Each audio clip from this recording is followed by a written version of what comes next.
সারা জীবনের একটা খুব ভালো অভিজ্ঞতা আজ তোমাদের সাথে শেয়ার করব। মহাকুম্ভে যাওয়ার, ওখানে মহাকুম্ভ স্নান করার একটা অভিজ্ঞতা। আমাদের রাত 10টায় উল্লাস মোড় থেকে বাস ছিল, আমরা শ্যামলী পরিবহনে করে গেছিলাম।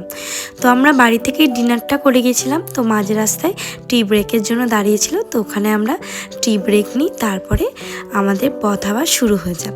আমরা সারা রাত বাসে করে গেছিলাম, তো সারা রাত যাওয়ার পরে বেনারসে দাঁড়িয়েছিল বাস, খুব ভালো গেছে, কোনো জ্যামও আমরা পাইনি। ঠিক বেনারস অবধি আমরা যেরকম ভেবেছিলাম খুব ভালোই গেছে। তো বেনারসের পর থেকে কি সাংঘাতিক জ্যাম ছিল, মানে আমি একটু পরে ভিডিওতে দেখাচ্ছি তোমাদের, কি সাংঘাতিক ভিড়, মানে আমরা টানা 3 ঘন্টা আমরা জ্যামের মধ্যে ছিলাম, এতটাই ভিড় ছিল। তো যাই হোক, বসতে বসতে আমরা তো মানে বোর হয়ে যাচ্ছি, গাড়ি এগোচ্ছেই না। তো যাই হোক, আমরা এইসব পেরিয়ে ফাইনালি প্রয়াগরাজ আমরা পৌঁছই। প্রয়াগরাজে পৌঁছানোর পর প্রচণ্ড পেয়েছিল আমাদের খিদে। তো আমরা দেখলাম যে সামনেই একটা ধাবা ছিল, যেখানে অজস্র মানুষ খাওয়া দাওয়া করছিল, প্রচণ্ড ভিড়ও ছিল। তো আমরা সেখানে যাই, এবার ওখানে গিয়ে জিজ্ঞেস করি যে কি পাওয়া যাবে। তো ওরা বলে ডাল আর চাওয়াল শুধু পাওয়া যাবে। আমরা বললাম তাই দিন, দিয়ে বলছে 50 জনের লাইনের পর আপনারা পাবেন। তো আমরা ওকে ওয়েট করে গেলাম, কারণ আশেপাশে খাবারের কোনো দোকানই নেই। তো সেটা আমরা খেলাম, 150 টাকা প্লেট করে নিয়েছে, শুধু ডাল আর চাওয়াল। তো ওটা খাওয়ার পরে আমরা বাইক করি, কারণ ওখানের লোকেরাই বলল যদি আমরা বাসে বা গাড়িতে বা অটো টোটো যেটাই নিই, আমাদের পৌঁছাতে কখন কটা বাজবে কিছু জানি না। তো আমরা বাইক করি, পার বাইক 500 করে নিয়েছিল। অনেক রাস্তা, কিন্তু খুব ভালোভাবে আমরা পৌঁছে গেছিলাম।